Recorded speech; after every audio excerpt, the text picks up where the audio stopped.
নারায়ণগঞ্জের ২৫০০ উপজেলার ব্রাহ্মণদী ইউনিয়ন পরিষদের সাবেক চেয়ারম্যানের বিরুদ্ধে ব্যাংক হিসাবে প্রায় ১৫,০০০ কোটি টাকার লেনদেন ও ৪০০ বিঘা জমির এবং ঢাকাসহ বিভিন্ন জায়গায় আলিশান বাড়ি, ১০-এর অধিক ফ্ল্যাট এমন সম্পদের পাহাড় গড়েছেন দিনমজুর কৃষকের ছেলে লাক মিয়া। সাবেক সংসদ সদস্য নজরুল ইসলাম বাবুকে কোটি কোটি টাকা দিয়ে টানা ৩বার বিনা প্রতিদ্বন্দ্বিতায় হয়েছেন জনপ্রতিনিধি। লাক মিয়ার পাহাড় সমান দুর্নীতিতে সহায়তা করেছেন তার স্ত্রী মাহমুদা বেগম। এরই মধ্যে তাদের দুজনের নামে ২টি মামলা করেছে দুর্নীতি দমন কমিশন দুদক। ২৫০০ উপজেলার ব্রাহ্মণদী একসময় কৃষিভিত্তিক এলাকা হলেও ধীরে ধীরে হয়ে উঠছে বাণিজ্যিক শিল্পনগরী। ১৫ বিঘা জমিতে বিশাল এলাকা জুড়ে আলিশান ডুপ্লেক্স বাড়ি নির্মাণ কাজ চলছে ১ বছর ধরে। এছাড়াও লাক মিয়ার পুরাতন দোতলা বাড়ির পাশেই আরও একটি বাড়ির কাজ চলমান আছে। অভিযোগ রয়েছে ২০০৮ সালের পর থেকে সাবেক এমপি নজরুল ইসলাম বাবুর ছত্রছায়া হয়েছেন আওয়ামী লীগের স্থানীয় কার্যনির্বাহী সদস্য। বিনা ভোটে টানা ৩বার ব্রাহ্মণদী ইউনিয়ন পরিষদের দায়িত্ব পালনের সময় পিজিএফ কার্ড, ট্রেড লাইসেন্স, জন্ম মৃত্যুর সনদ নিয়ে করেছেন ব্যাপক দুর্নীতি। এদিকে গত ২৫শে ফেব্রুয়ারি রূপগঞ্জ থেকে ২৫০০ থানায় ২টি মামলায় লাক মিয়াকে গ্রেপ্তারপূর্বক রিমান্ডে জিজ্ঞাসাবাদ করা হয়েছে এবং মাদক দিয়ে চেক জালিয়াতি, সাধারণ মানুষের জায়গা জমি জবরদখল ইত্যাদির অভিযোগে আরও ৬টি সহ মোট ৮টি মামলা রয়েছে তার বিরুদ্ধে। আওয়ামী লীগ থাকাকালীন সময় লাক মিয়ার বিরুদ্ধে অনুসন্ধান শুরু করেন দুর্নীতি দমন কমিশন দুদক। পরিষদ চেয়ারম্যান থাকা অবস্থায় এই লাক মিয়ার ৪৯টি ব্যাংক হিসাবের মাধ্যমে ৭,১৮৯ কোটি টাকা জমা ও ৭,১৮৮ কোটি টাকা উত্তোলনের হিসাব খুঁজে পেয়েছে দুদক। আর তার স্ত্রী মাহমুদার ১৪টি ব্যাংক হিসেবে লেনদেন হয়েছে ৪৬১ কোটি টাকা।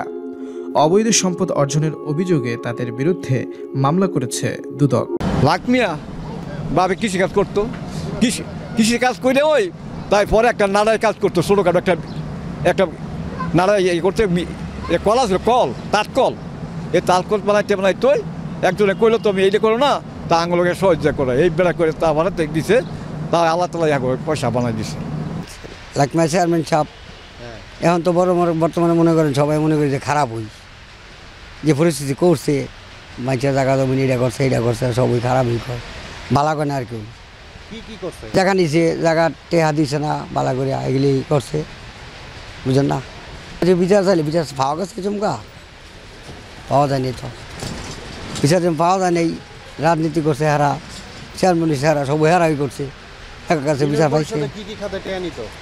নির্ভরশীলতা আপনার যে কোনো করুক টেয়া নিত, ওই যে আপনার বাচ্চা কাগজ করছে, তারপরে আপনি মনে করেন যে কোনো একটা আইডেন্টি কার্ডের ইয়ে করে সবাই সব টেয়া নিচ্ছে। আগে প্রথম বাচ্চা প্রথম হইলে নিত, তখন দিত নিত ২৫০-৩০০ টাকা করে নেয়। এটা এন যেই লোক বয়সী লোকেরা নিছে, লাক মিয়া লোকেরা নিচ্ছে না। এত টাকার মালিক আগে ছিল না, কম হয়ে ছিল, পরে আস্তে আস্তে আস্তে আস্তে তারা মিল টেল করছে, মানে মিল কারখানা দেয় টাকাটাও বেশি দেয়, এইটা তো আর আমরা বুঝি না। এইসব তানি বাবা ছিল জমিন পাত্র আছে কিছু, আর সাধারণ বাবা ছিল। পরে না এই আপনার এই যে কী যে পালমাই ছিল, পালমাইছে বলে ফ্যামসা জিনিস ছিল, এই তার দাম ঘুরে ঘুরে টানা করতো, ওই সঙ্গে আমরা অনেক কাম করতাম।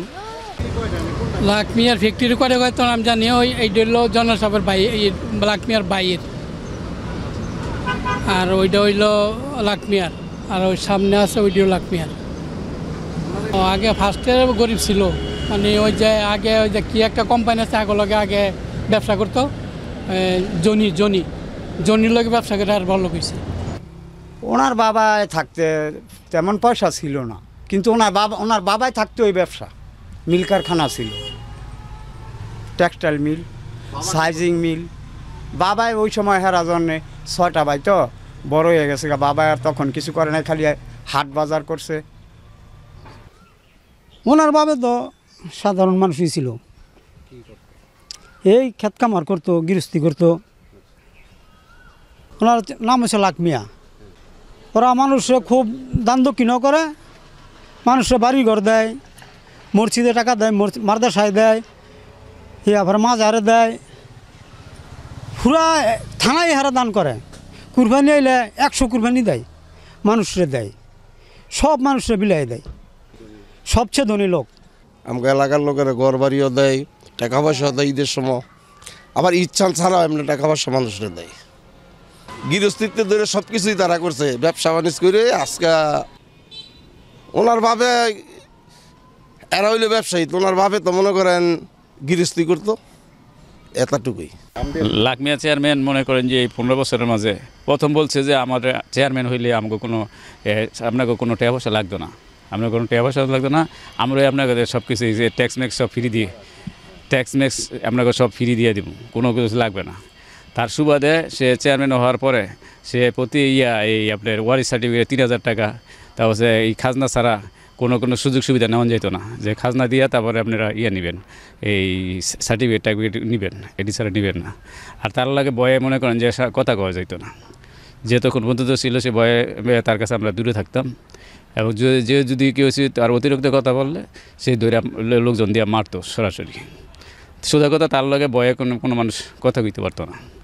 আমরা মনে করেন যে ভয়ে দূরে থাকতাম। এখন মনে করেন যে সে এই এত দুর্দর্শ প্রকৃতির লোক, অন্য কিছু কথা বললে অন্য লোক দিয়ে ধরে নিয়ে তাকে উদয় করে। সে বিগত 15 বছরের মাঝে তার যে মেল, এই মেলের ভিতরে অনেক লোকরে সে খুনাখুনি করছে, এগুলি আপনারা জানতে পারবেন পরবর্তীতে। এখন আর এখানে কিছু বলার না, সে অত্যন্ত দুর্দর্শ প্রকৃতির লোক। তার অতীতে কোনো কিছু ছিল না, অতীতে সে কোনো কিছু ছিল না। তার বাবা খেটে খাওয়া মজুর ছিল, তার বাবাকে বদলিও লইতো না, কারণ সে কাজ করতে গেলে তার পাট খেতে গেলে পাট ক্ষেত ব্যাংকে ফেলতো, যে সে ক্ষেত করতে পারে না, এই ক্ষেত নিড়ানি দিতে পারে না, তাকে বাদ দেও, তাকে লইতে পারতো না। এইসব বিভিন্ন কিছু করছে। তারপরে মনে করেন যে অনেক কিছুই করছে, এগুলি বলার তার ইতিহাস অনেক কিছু বহন করবে, আপনারা শুনতে পারবেন সামনে আরও কিছু। এবং নজরুল ইসলাম বাবুর লগে তার খুব ওতপ্রোত সম্পর্ক ছিল। সে 3বার চেয়ারম্যান হয়েছে, নজরুল ইসলাম বাবুরে 20 কোটি টাকা দিয়া তারপর নবনির্বাচন দিছে। বাবু কইছে যে লাকমিয়া স্যার অন্য কেউ এখন চেয়ারম্যান হইতে পারবে না, লাকমিয়াই চেয়ারম্যান হবে, আপনারা কেউ আসবেন না, এরকম করে সরাসরি না করে দিত। 28শে ফেব্রুয়ারি আমাদের এখানকার ব্রাহ্মণদী ইউনিয়নের চেয়ারম্যান জনাব লাকমিয়া, উনি গ্রেপ্তার হয়েছিলেন 2500 থানার 2টো মামলায়। ওনার বিরুদ্ধে 2500 থানার মামলা নাং 6/8/2024 এবং 12/10/2024 একটা 2টা মামলা আছে। 2টা মামলায় তিনি এজাহার নামী আসামি। তাকে গ্রেপ্তারপূর্বক আমরা রিমান্ডে এনে জিজ্ঞাসাবাদ করেছি। তাকে আমরা 12/8/2024 এবং 6/10/2024 এই 2টা মামলায় সে এজাহার নামী আসামি। 10 মাসের 6 নম্বর মামলা এবং আগস্টের 8 মাসের 12 নম্বর মামলায় তাকে গ্রেপ্তার দেখানো হয়েছে। একটা মামলার বাদী হয়েছে, ঘটনাস্থল হয়েছে এই জনাব নজরুল ইসলাম আজাদ সাহেবের বাড়িঘর ভাঙচুর ও লুটপাট মামলা। আর একটা হয়েছে আমাদের বিএনপি নেতা জনাব গয়েশ্বরচন্দ্র রায় এবং জনাব রুমিন ফারহানা সহ যারা মিটিং করে যাচ্ছিলেন, এটা ওই মামলায় বাদী হয়েছে রতন। ওই মামলায় বিএনপি উপর অতর্কিত হামলা করেছিল আওয়ামী লীগের লোকজন, সেই মামলায় সে আসামি। ওই 2টা মামলায় তাকে গ্রেপ্তার দেখানো হয়েছে। বিগত সময়ে 2500-এ তার মামলা ছিল না, তবে যতদূর আমি জানি মাধবদীতে মামলা ছিল, তার টাকা পয়সার মামলা ছিল এবং যাত্রাবাড়িতেও মামলা আছে আমি যতদূর শুনেছি। সেই মামলাগুলায় সে কিছু মামলায় সে খালাস পেয়েছে এবং হয়তোবা কোনো মামলা পেন্ডিং থাকতে পারে, তবে সে জামিনে আছে। আমরা তাদের পিছিয়ে যাচাই করি। আমি চেয়ারম্যানকে গ্রেপ্তার করার পর তার পিছিয়ে আমরা আমাদের যে ডাটাবেজ আছে সে ডাটাবেজে আমরা তার বিরুদ্ধে 8টা মামলা দেখতে পাই। তার মধ্যে 2500 থানার 2টা মামলা, মাধবদীতে একটা, তারপর যাত্রাবাড়ি থানা এবং অন্যান্য জায়গায় মামলা ছিল। সে মামলাগুলো হয়তোবা অনেকগুলোই সে রিলিফ পেয়েছে। এখন রানিং আমার থানায় 2টা মামলা আছে, আমি এই 2টা মামলায় তাকে গ্রেপ্তার করেছি।